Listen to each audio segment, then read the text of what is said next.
Welcome to the Authentic Sales Leader Podcast, where we bring on exceptional sales leaders to dig into their stories and experiences, get their advice, and most importantly, learn what it means to them to be an authentic sales leader. I'm your host, Jeff Kerchick, and I suggest you grab a notebook and a pen, as every episode is packed with their wisdom and knowledge. All right, everybody, welcome back to another episode of the Authentic Sales Leader Podcast. I'm your host, Jeff Kerchick, and today I'm joined by a very special guest. It's actually somebody I met at dinner not too long ago, probably a few months ago. I think we met at a pavilion dinner here in Boston. She's also featured thought leader for Pavilion and Sales Assemblies, so this is not her first rodeo doing the podcast game. And she is the head of sales for the Americas at Contract Book, Steph Sanders. How are you doing today? Hey everyone, I'm good. And Jeff left out the best part of how we know each other. I recently did the Pavilion Rising Exec program, and he was my cohort leader. So we got to spend 12 weeks together doing those sessions too, which was really fun. Nice. Yeah, and I didn't tank it bad enough that you didn't want to come on and talk to me here. So that's good.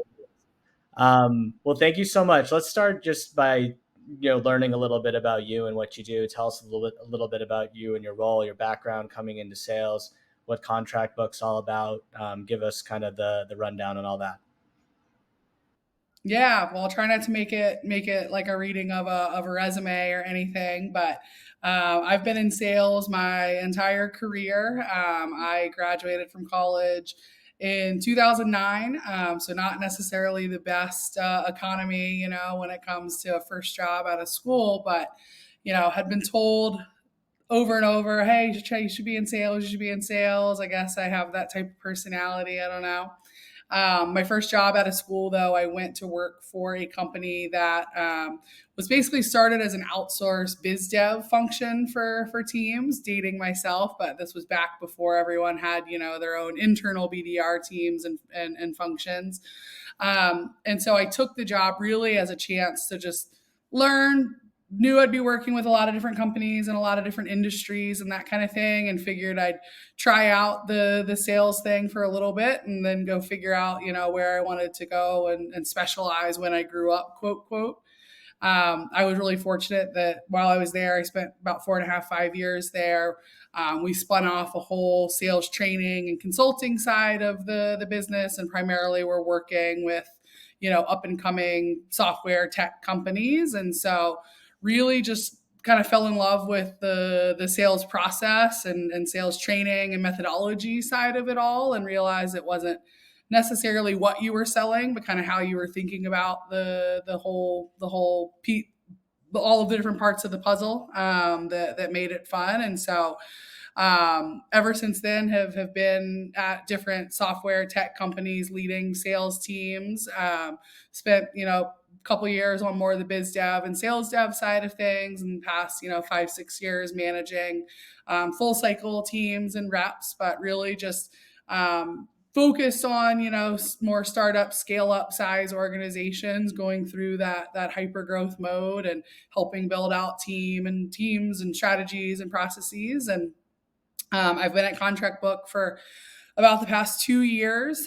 So we are a Danish-based company, which is really cool. And I got the chance to come on board and help build up the North American team and North American market here. And so at this point, that's what I'm focused on is managing the revenue function for North America, helping us continue to scale and go to market here. And it almost feels at times, like a little bit of a startup within a startup. But I've learned a lot, and it's been a good run so far. Awesome. Well, you mentioned just now company's Danish company, and you're obviously tasked with building the go-to-market here in the United States. I think we see that a lot. European companies, sometimes Israeli companies, wanting to come to really globally, right? It could be anywhere, but they come to the U.S. and they want to create a presence here. They find someone like you to go and do that. But I would imagine that there's some pros and cons to that, some things that make that fun and exciting, and also things that could make it challenging. What are those things? What has your experience been? Yeah, and this is actually my second go around at the whole, European company coming to the US. I worked for a German-based company a couple years back doing the same, and definitely differences, definitely some pros, some cons, some challenges. I'd say, for me, I think that there's a little bit of security in it though when you have a company that's a little bit more established and has kind of figured it out, in terms of at least a go to market and a playbook and stuff like that for their home region.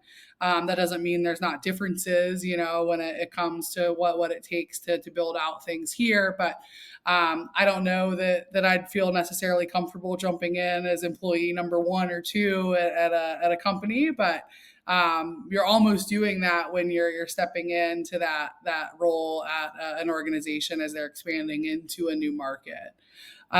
For us here at Contract Book, we're backed by some of the biggest VCs that are all based in the U.S., which I think helps, too, because a lot of what we're building and working with them on is more based around the things that make companies successful in the U.S. market, and it gives me a lot of comfort in the fact that we're going to be taken seriously, as a team and as an org that's here in the United States. So I think it's definitely something that you need to consider if you're weighing your options of whether that's something that you want to do. There's things like cultural differences and time zone differences and stuff like that it would be naive to say don't matter. I think I prefer, I'm more of an early bird, I don't mind waking up to 20, 30 Slack messages every morning. If I know by 5, 6 o'clock, I'm able to tap out. I feel worse, for my colleagues there that I'm messaging at 10 p.m. their time, but it's all just that balance of how you make it work. And, we do a lot of things to try to make it one company rather than two separate businesses operating kind of as passing ships. So monthly town halls with the entire company. We try to do as often as we can, get people together from teams, either at HQ, and we do a meetup annually that's the whole company, and we all get to go somewhere fun that the team gets together. So just as much as you can to try to facilitate that unity, even when it is separate teams a little bit at a time. Makes sense. And I would imagine, one of your mandates, when you're hired into this type of role where it's an international company, saying, "Hey, Steph, we need you to come in and build out the team in the United States." Your first thought is, well, I got to go find good people that are going to help me do this, and find AEs and so on. And so question is, like, what do you look for when you're hiring, especially for like this type of role? Um, yeah, tell us a little bit about that. Like, what are your thoughts around how you go out and find the right people? What are the attributes you're looking for? What are like some of the key questions that you're asking to make sure that you're putting together the right team? Yeah, I think for any sales leader, that's probably the most important part of a job, is being able to hire and build a good team and make sure that you can get them up and running as quickly and efficiently as possible. For a startup, I think it takes a certain type of individual that wants to take on the challenges of something like this. We're also a remote first company, so it's not something where me or a manager is going to be in the office working with them all day every day to get them up and running. And so you really need to dig in a lot on just that, like, how hungry are they? Do they have that grit that it's going to take to really strive in an environment like that? And especially, if you're looking at even like a BDR role or a more junior AE type position where there's not going to be a ton of previous work experience to base these decisions off of. It's like, what are the stories that they can tell you about the things that they've done during school or on the side that they've really committed themselves to, so that you can kind of lean in on how hungry they are and how much they're going to want, to be successful and work hard and things like that. I think other important things to try to measure is going to be, how coachable are they? Are they going to be someone who fits in and plays well with the other members of the team?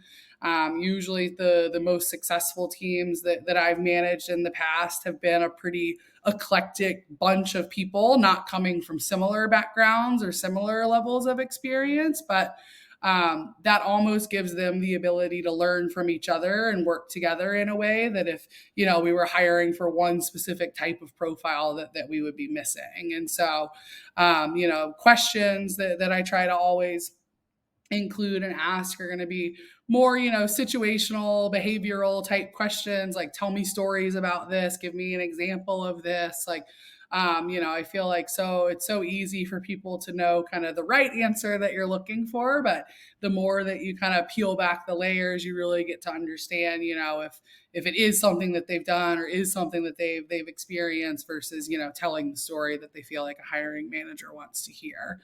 Of course, experience, performance, metrics, all of that's helpful, but I feel like those are usually more the bullet points on a resume more than what I try to spend a lot of time in conversations on, because for a sales role at any level, it's more of that human personal connection that you want to make sure that they're able to have with people. And I think a lot of that just comes down to the conversations that you're able to have with them during the interview process, and not just what you're asking them, but what they're asking you is probably even more important than anything.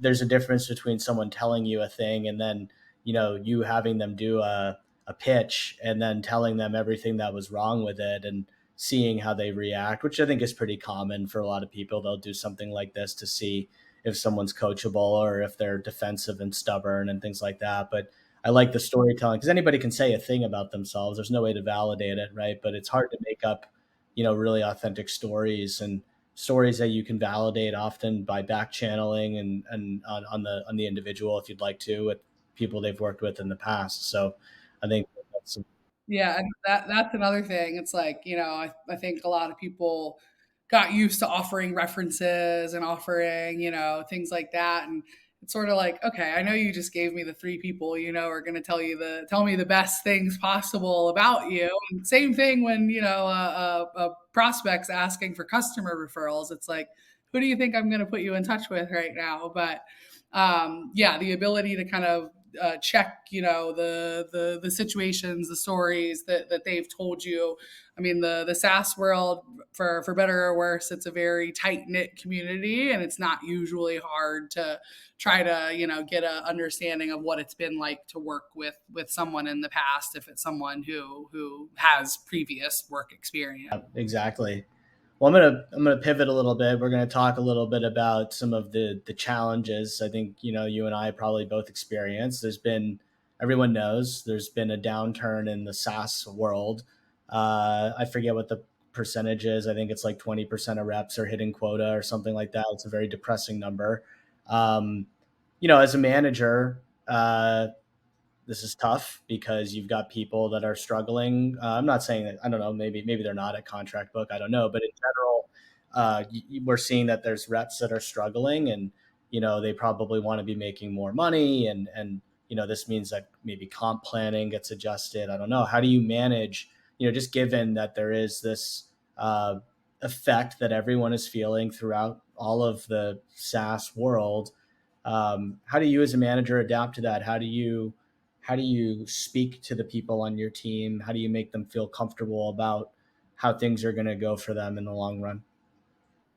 Yeah, I think it has not been easy. It hasn't been easy, I think, for probably anyone listening to this. Hopefully, I think that we're starting to see shifts, back in a better direction, but that's still going to take time. And I'm pretty direct and pretty transparent, sometimes to a fault, but I think that that's one of the things that I try to embrace with my team is that empathy and is that openness of like, this is what's going on. If there's just making sure there's a very direct line of communication. I think the worst thing for most people is that feeling of uncertainty and not knowing what could be coming around the corner. And I never want someone on one of my teams or that is working with me to feel like they have that doubt of what could be in store for them.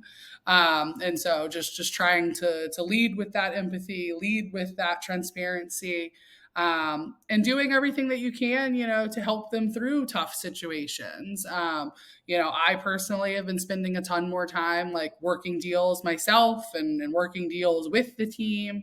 I think that's what leaders can do to really like put themselves in the shoes of the people that they're managing and that are on the teams. Because there's only so much that you can understand by watching from the sidelines and building playbooks and things like that, when most of the time sales process doesn't follow the playbook. It's more of how do you develop a playbook that you can pivot when you need to, and you're not going to get that understanding if you're not in there with them.